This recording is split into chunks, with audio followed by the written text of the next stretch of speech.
momento para comenzar esta tertulia de jueves 15 de septiembre de 2022, cuando estamos con la salteña Cecilia Aguiluz, a quien ya escuchaban recién. Cecilia, ¿cómo estás? Buen día. Buenos días, un saludo a todos. Santiago Soto, ¿cómo andas, Santiago? ¿Todo bien? Buenos días, todo bien, linda mañana. Daniel Superviel. ¿Qué tal? Muy buenos días para todos. Y Esteban Valenti. ¿Cómo andas, Esteban? ¿Todo bien? Sí, todo bien, todo bien. Bueno, ningún ingeniero agrónomo, no tengo que saludar en particular a ninguno entonces, por lo visto. Hoy es el día. Hoy es el día del ingeniero agrónomo. Yo tengo que saludar a mi nieta que estudia ingeniería agrónoma. Bueno, ya andala saludando, sí, corresponde el saludo. Manuelita. Bueno. Me parece mentira. Estás haciendo el saludo público por acá para Sí, ahorrarte sí. después el No, la quedar voy a bien. ver, la voy a ver. Bueno. Vamos al primer tema que tenemos para hoy y que marca también la jornada del día de hoy. Tiene lugar hoy un paro general de 24 horas convocado por el PIT-CNT y la Intersocial bajo la consigna en contra del modelo de la desigualdad. En la plataforma de la movilización, la Central de Trabajadores reclama políticas que apunten al trabajo de calidad, aumento de salarios, jubilaciones, pensiones y del salario mínimo nacional, que la reforma de la seguridad social signifique una vida digna y que sean eliminadas las AFAP. Presupuesto para la educación pública, mayor inversión para la UDELAR, ciencia y tecnología, entre otros puntos que se destacan. El presidente del PIT-CNT, Marcelo Abdala, explicó ayer, hablando con Subrayado, la consigna del paro. La consigna general que somete a la crítica un proceso donde viene creciendo la desigualdad tiene que ver con la constatación, porque hay evidencia empírica, científica, que el Producto Bruto Interno del país está creciendo, que los sectores agroexportadores están capturando una facturación enorme. Sin embargo, este modelo de crecimiento y de acumulación hace que se achique la masa salarial en la participación en la riqueza nacional. Eso perjudica por la vía de la calidad de los nuevos empleos generados y por la vía directamente de la rebaja salarial a los trabajadores asalariados, a los jubilados. Por esa vía también perjudica a los muy pequeños y medianos comerciantes, productores industriales, sectores agropecuarios que viven del mercado interno, y se viene desarrollando una situación en la cual, al mismo tiempo que casi 187.000 compatriotas comen en ollas populares, digamos, al mismo tiempo que la gente no puede llegar a fin de mes, hay gente que logra depositar en el sistema financiero 40.000 millones de dólares. Es decir, a todos no nos va igual. En esta oportunidad, el PIT-CNT no organiza una movilización con acto. En su lugar, en varios puntos de la capital y en el interior del país, habrá actividades de difusión de la plataforma. A las 11, en un ratito nada más, ya el secretariado ejecutivo de la central se reunirá para realizar una evaluación de la adhesión al paro. Bueno, por lo menos ustedes tres creo que querían ir por ahí, ¿o no?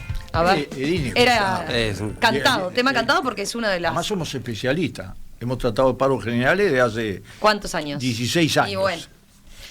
¿Este tiene alguna connotación especial? Bueno, voy a empezar. Digamos que si la situación económica y social hubiera sido esta en alguno de los gobiernos del Frente Amplio, estaríamos en presencia de paros diarios con una frecuencia semanal. Basta compararlos. Es cierto, está la pandemia justificó una determinada situación. Ahora, los datos que dice Abdala son datos, no es relato. Un paro general tiene dos componentes fundamentales, al cual se le puede agregar tercero. El primer componente es un estado de ánimo, un estado general, es decir, una posición sobre la situación general del país. Sin eso no hay paro general. En segundo lugar, hay una plataforma. En tercer lugar, eso sucedió bastante cuando los gremios ven que hay una posibilidad de conseguir conquistas más amplias, te hacen un paro general. Pero en este momento lo que está claro es que con gran paciencia, en este momento tenemos un paro general.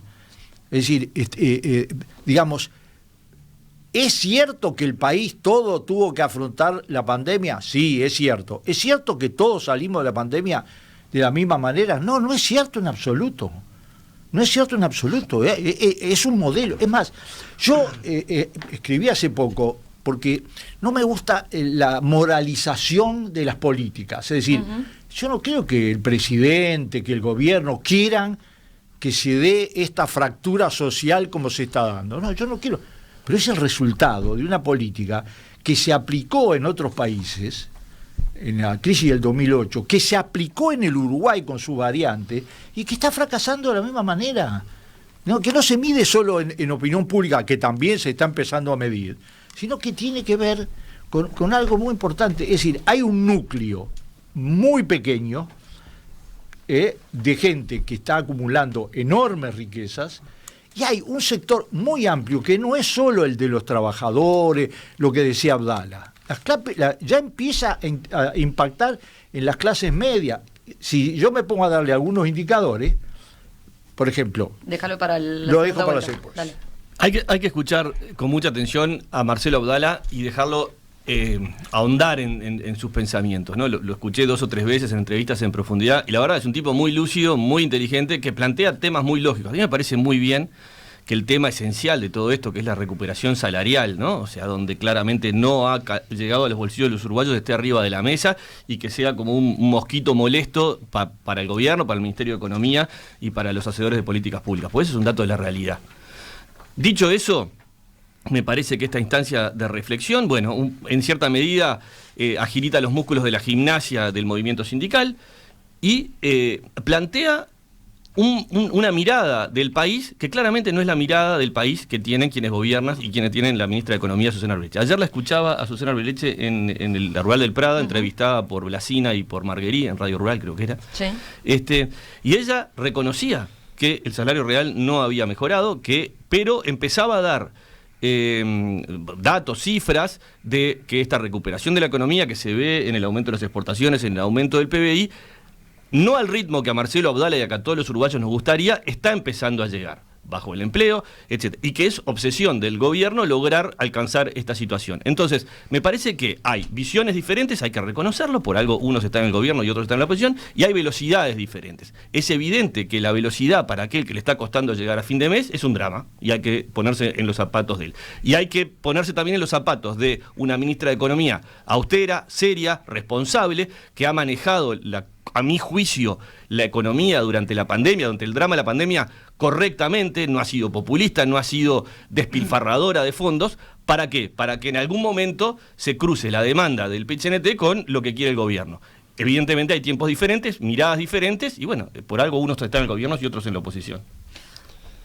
Sí, a ver, como para complementar para contraponer algunos de los puntos y bueno, sobre todo también para dar una impresión general sobre el tema. Yo no entiendo qué espera, no sé, escuchaba al ministro Miere que estaba sorprendido por el paro, y yo no entiendo qué espera un ministro de Trabajo en una coyuntura como la actual del movimiento sindical, que quiero recordar respecto a la pandemia, que tener ámbitos centralizados de coordinación del mercado de trabajo, con ámbitos de negociación entre el sector sindical, el sector empresarial y el gobierno, fue una herramienta muy importante para salir de la pandemia. El PIT-CNT acordó con las cámaras empresariales y con el gobierno un acuerdo puente donde asumía la pérdida de salario real para transitar el periodo de la pandemia.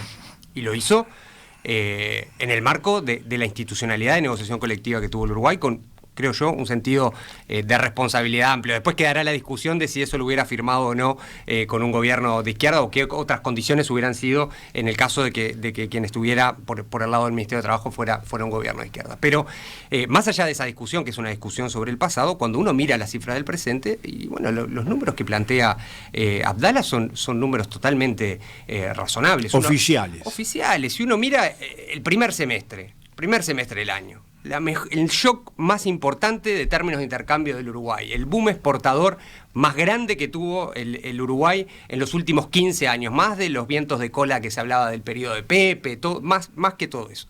Récord histórico de exportaciones. Indicador de rentabilidad del sector agroexportador, récord histórico, muy por encima de los de 2012. Y uno mira la caída, el consumo de los hogares en los supermercados, y en todos los indicadores que se tiene hay una caída de 4, 5%, 8% en algunos departamentos, en algunos municipios de la periferia de Montevideo incluso más altos. Uno mira la evolución del ingreso medio de los hogares, que no se recupera a niveles de 2019, y uno mira el producto, mira las exportaciones, y obviamente me parece que es un paro general completamente lógico, y bueno, podemos ahondar sobre algunos de las consecuencias también más del diálogo político de esto en una segunda intervención. Dale. Cecilia, vamos con tus primeras consideraciones. Bueno, yo primero que nada, más allá de que se pueda discutir o no sobre la oportunidad del paro, que me parece que bueno, que un poco hubo eso que planteaban recién los compañeros, que fue sobre eso la discusión, sobre la oportunidad o no del paro. Yo reivindico el derecho a hacerlo, y también, por supuesto, el derecho del gobierno de dar su visión. Pero creo que es una de las cosas que nos caracterizan como país, este ejercicio del derecho a reclamar.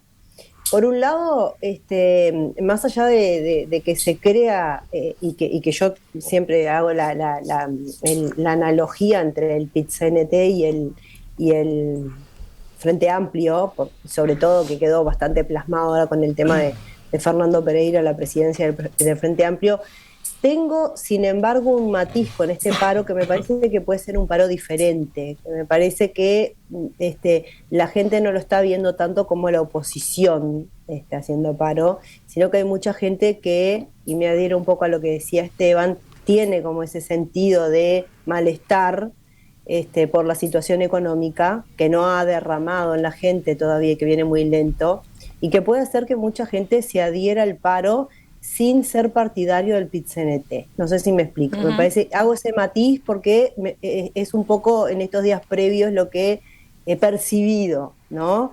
Que hay como realmente un descontento por el tema de la diferencia que hay entre lo caro que está nuestro país y la imposibilidad que te da de adquirir las mismas cosas o pagar los mismos servicios con el mismo sueldo, que es esta diferencia y esta baja que hay en los puntos salariales, en los hechos, porque no es que haya una rebaja real, sino que en los hechos no te da, y por lo tanto la plata te rinde menos.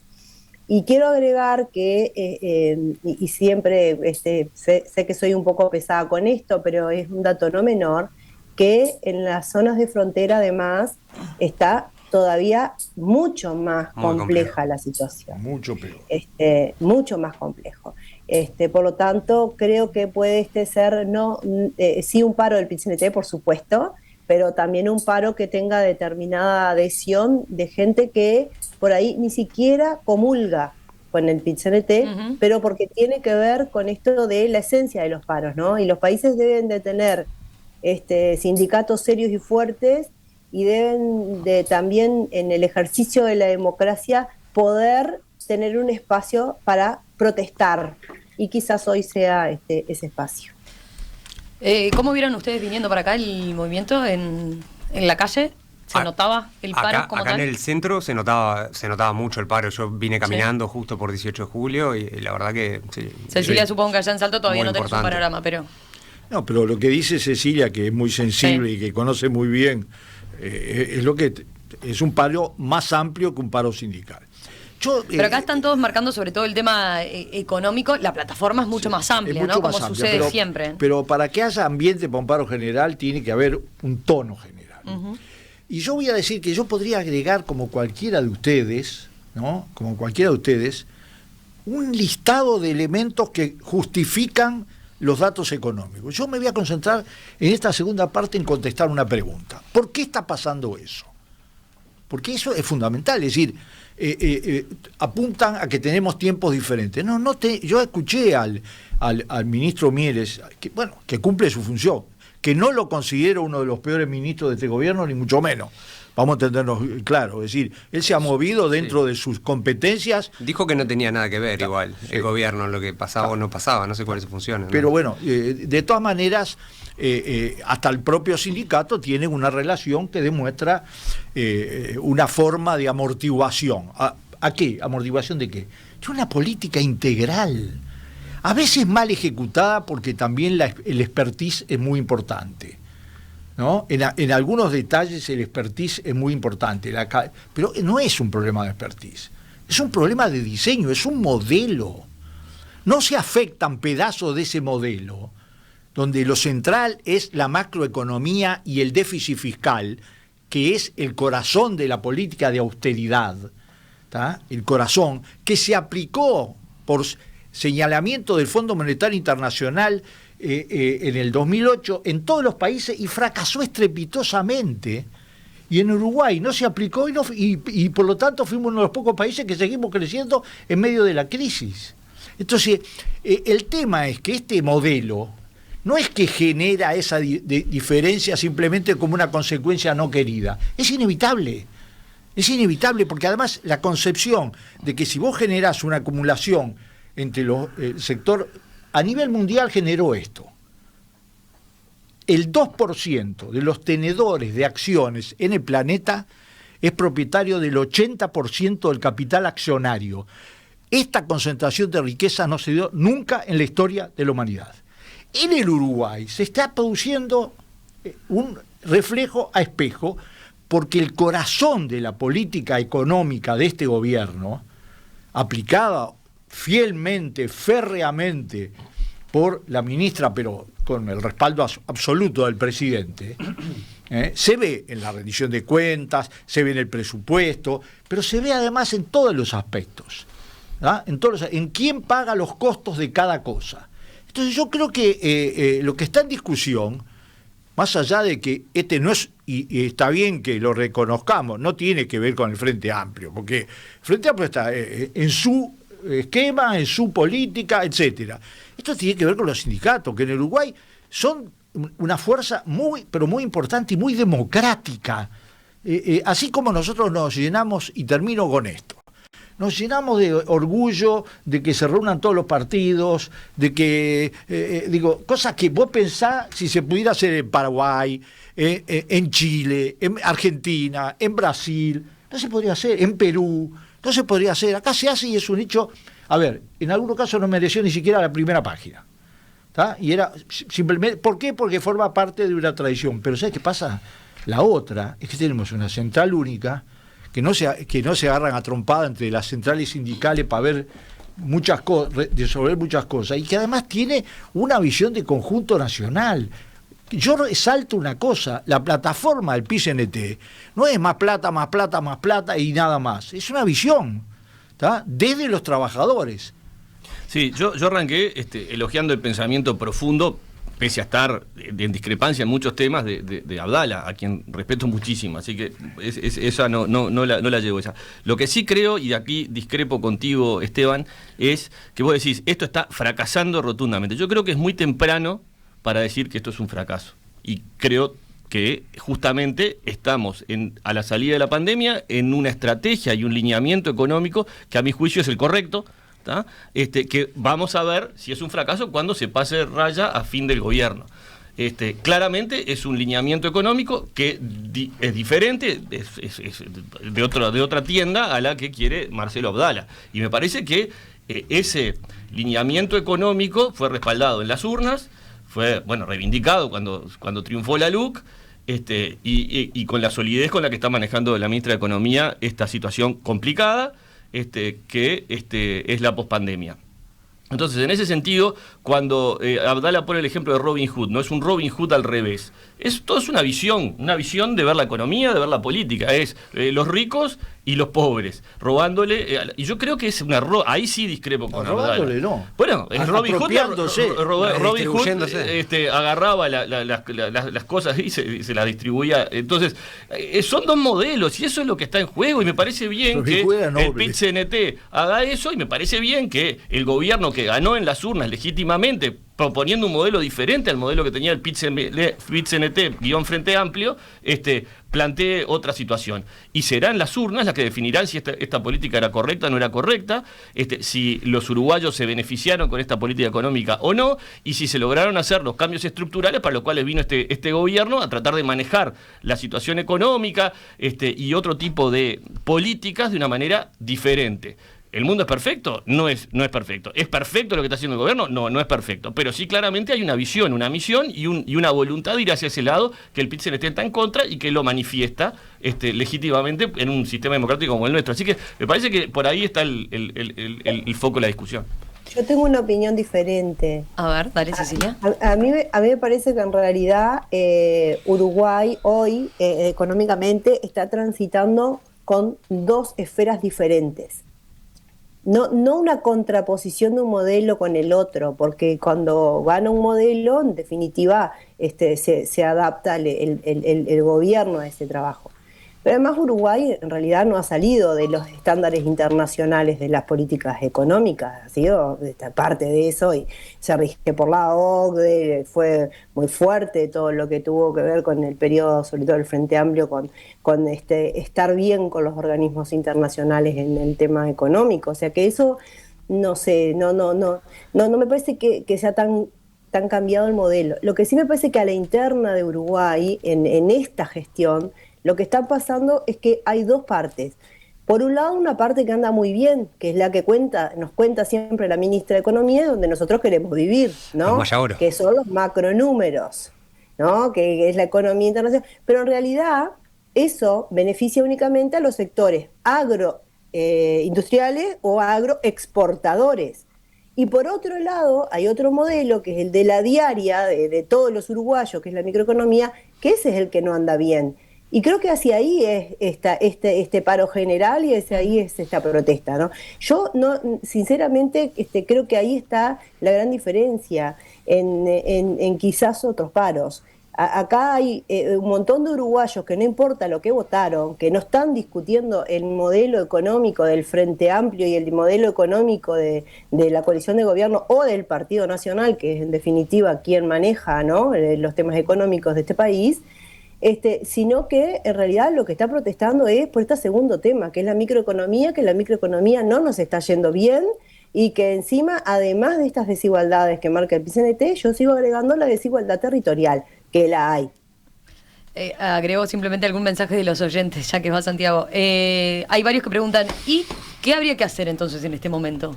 Por ejemplo, Álvaro dice, ¿funciona la inyección de dinero? ¿Cuál sería la propuesta? ¿Hay algún economista que lo pueda proponer ahí? Plantea. Bien, voy enseguida al mensaje del oyente. ¿Querías decir algo, Cecilia? Me pareció... No, perdón. Primero, respecto a qué votó la gente y qué no, o sea, la gente votó, si uno lee el compromiso por el país, la idea era reducir el déficit fiscal, eliminando ineficiencias y sacando la grasa. Y uno mira los números que presentó la ministra de Economía en la rendición de cuentas y el 90% del ajuste fiscal fue 0,5 puntos del producto en rebaja salarial y 0,5 puntos del producto en rebaja de pasividades. Entonces, quizá la gente votó una idea, pero ahora mira y yo sé que en los oyentes hay mucha gente decepcionada con esto, porque pensó en su...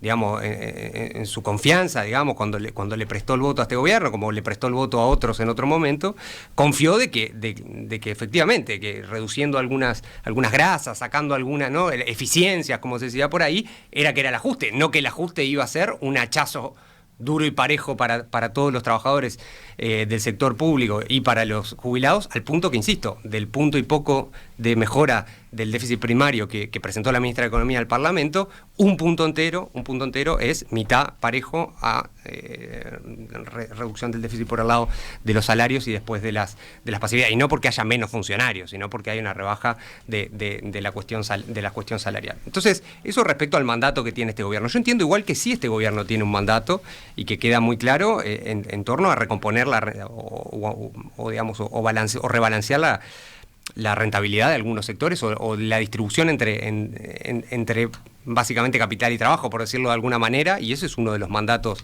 que este gobierno sin lugar a duda tenía, y creo que de cierta manera lo está cumpliendo, y creo que es parte de lo que el PIT-CNT se opone y reclama, y es lo que está diciendo en esta consigna. O sea, momentos donde de inflación alta y crecimiento el Uruguay tuvo, o sea, relativamente alta, cercana al techo del 10, lo tuvimos, y ahora voy a lo del oyente, que no le quiero esquivar a la pregunta, pero la gran diferencia entre el periodo, digamos, que hubo entre 2005 y 2020, donde hubo empujes muy importantes, insisto, de crecimiento de los precios, digamos, de la canasta, y en particular impulsado por los alimentos, y crecimiento económico durante ese periodo respecto a los últimos, digamos, cuando ya salimos de la pandemia, los últimos 9 meses, el último año, por decir de alguna manera, o los últimos, tome cualquier periodo que sea comprendido en eso, la gran diferencia es que en este caso los ingresos de los hogares no están acompañando el crecimiento del producto de forma tal que no solamente se están rezagando respecto a 2019, sino que además se están rezagando respecto a un producto que va a superar el del 2019.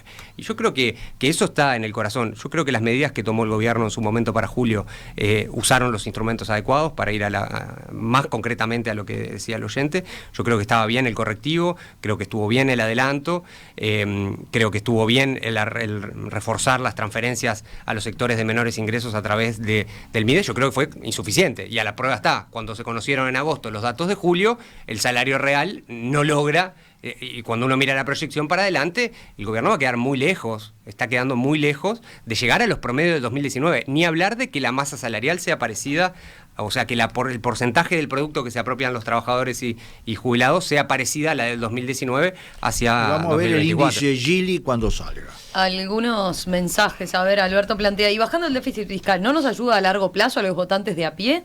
¿O sería mejor estar un poco mejor de salarios y seguir endeudándonos todos para que en algún momento explote? Dice. Pero esa contradicción existe de forma permanente. El endeudamiento depende en dónde está dirigido, a dónde está dirigido. En momentos de este tipo, el uso de la reducción de los recursos en el Estado, tanto en los sectores sociales como la educación y la salud, como en los entes y en otras cosas, tiene un proyecto también. El proyecto no es solo el déficit fiscal, es bajar el peso del Estado, el papel del Estado, en todos los aspectos. Y yo digo, hay medidas que son también referidas a eso. Lo del tabaco no tiene solo una connotación relacionada con el tabaco. Bueno, y para que nos fuimos... No, pero tiene una connotación relacionada con el ese Estado. punto no está en la plataforma. Pero tiene, Romina, yo quería decir que hay uno de los puntos que me parece importante también poner acá, que tiene que ver con las excepciones fiscales. O sea, este país tiene un criterio de excepciones fiscales, por ejemplo, para los grandes emprendimientos económicos, que son realmente millonarias, y que en definitiva habría que analizar si generan un derrame. Porque quizás cuando vos haces una gran exención fiscal, como está haciendo este gobierno, a grandes emprendimientos o a grandes empresarios, en vez de hacerlo con un montón de pequeños empresarios o medianos empresarios, ahí quizás hay una de las diferencias para esto que planteaba el oyente. Y al otro oyente que hacía la consulta, seguramente con todos los cambios que hay en la economía mundial y lo que tiene que ver con nuestra economía, que el Ministerio de Economía y Finanzas sigue sin entender que existen diferentes regiones y lugares que tienen diferentes realidades en este país, o sea, ni siquiera se está entendiendo eso, requiere de una reforma seguramente que tenga un gran consenso político. Y en esto tenemos que madurar todos, porque es realmente importante que exista un consenso político. Yo hace rato que vengo siguiendo, por ejemplo, Manini Ríos con Cabildo Abierto, hace rato que plantean el tema del Consejo de Economía Nacional. Nosotros para el tema de acá del litoral hemos propuesto un GACH. O sea, hay que poner otras cabezas a pensar, y no solamente con la lógica política de fondo, sino que realmente se necesitan reformas que entiendan que vivimos en un país que es pequeño en dimensiones, pero que tiene diferentes realidades, porque no se puede aplicar lo mismo para la metrópolis que lo que se está aplicando hoy en la zona litoral, por ejemplo. Y el tema de las exenciones fiscales, están llegando solamente también a la zona metropolitana con grandes emprendimientos y después no hay desarrollo. O, por ejemplo, las políticas públicas de inversión, Las políticas públicas de inversión no llegan al norte del Río Negro. Entonces, si tú no tenés políticas públicas de inversión, tampoco generás empleo. Y el tema del empleo está atado con todo esto que estamos hablando de las plataformas, no solo del día de hoy, sino de las plataformas de todos los días. No, dos o tres cosas. No, me parece bien que Cecilia reivindique su comarca y lo que está pasando en Salto, pero decir que el Ministerio de Economía no entiende lo que pasa en el país me parece temerario y no sé si tenés, no sé si tenés cómo comprobar eso. Hablaste